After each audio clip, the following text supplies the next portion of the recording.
right? And you know what else? Officials are no longer trying to get to the Final Four. Like, they don't have anything to prove now, right? Like, that's one thing that we talked about in the first and second round, or first and second weekends, is that the officials are trying to call it so that they have a chance to continue to advance in the tournament. They don't have to worry about that now.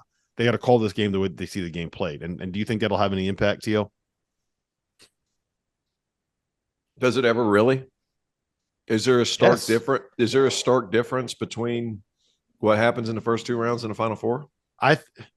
Sometimes there is. Sometimes you get quicker whistles in the Final Four, but I will say this: sometimes you get quicker whistles in the first couple rounds. So if coaches were allowing them, or refs were allowing them to play like that, if there's not quicker whistles than in the first few rounds, and there's less whistles in the Final Four, that's a good thing for San Diego State.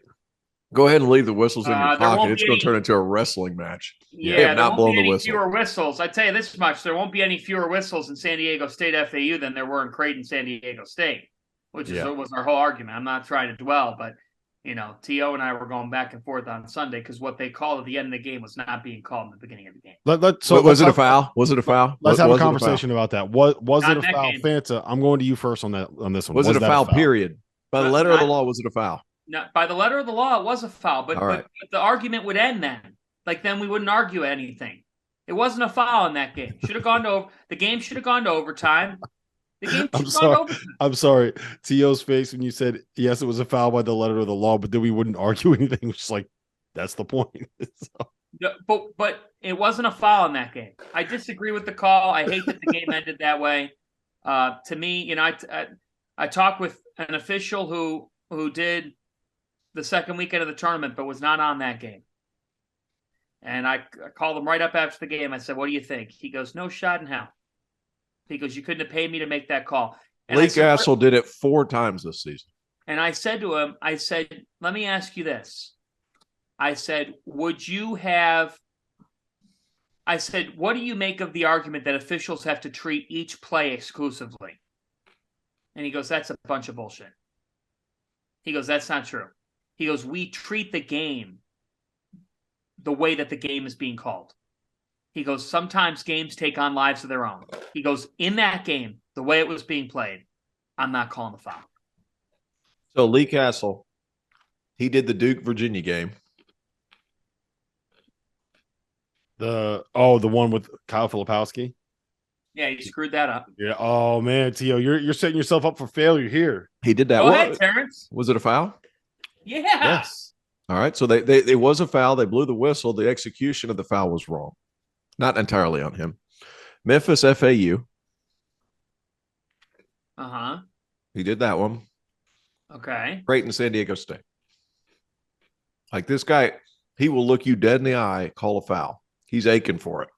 And guys, here's the thing. 95% of the time, he's a really good official. Most of these officials are. Most of these officials are. Yeah, like that's the thing about the refs. I say all of it because he loves the big moment. He's going to make the call. But let me ask you this. If we had played 5 more minutes, would we even be talking about that sequence? And the answer to that question is no.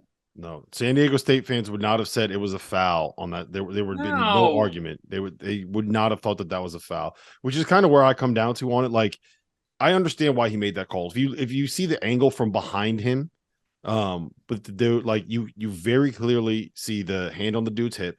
You very clearly see the arm get extended, and you very clearly see the player fall down. Like, that is going to get called 99.9% of the time because of the angle that the official had. Now, that doesn't mean that I love the call. That doesn't mean that I want that call to get made. Like, I would much rather. I think that game deserved to have 5 more minutes figured out as opposed to that foul being called. But I don't think that you can. We probably have Creighton in the Final Four. Yeah, we probably would if we had 5 more minutes. But my point is that I don't think that you can blame Lee Castle for making the call that he made with the view that he had of that game. It is what it is. But I think the best way to say it is this. I don't think that you can sit here and say that San Diego State doesn't deserve to be in the Final Four because that foul was called. But you can also say that it sucks that a Final Four trip was decided by that call. I think that's where I kind of landed on it. I tweeted, this is awful, absolutely awful. And immediately everyone's like, it was a foul. Folks, I'm not arguing whether or not it was a foul.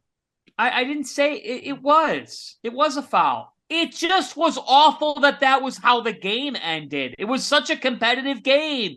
If roles had been reversed, same thing. I don't ever like a free throw being the game-winning shot. If that's more my taste, that right. Who would want that? Except for Aztec fans. It was just, you can both say that it was the right call and that it was a rough call. Yep. Yeah, it's brutal. It's brutal for Creighton. I feel for him. I really do feel bad for him. Because how much closer are they ever going to get to a Final Four? Yeah. I mean, they had never been to a Final Four. Same thing with San Diego State. But like for Creighton, man, this close for Greg McDermott. He's come so close. The last thing I will say is that I am very, very happy for like the San Diego State program. We talked about this a little bit on the was it on the post game show? You are? When was it on Saturday night? Yeah, I'm like, look, I'm joking. They had an unbelievable team, like a memorable, once in a generation kind of a team for San Diego State when they were number 2 seed. They had Malachi Flynn. It was a year where there was no great team. It was kind of like this season, right? Where there was no great team, and they had a very real chance to get to a Final Four, and they had a real chance to win a national title. We could have seen Dayton playing San Diego State in the national title game in 2020 if COVID didn't blow up that tournament, and I don't think anybody would have been all that surprised. They didn't get a chance to play in that event because that event did not happen.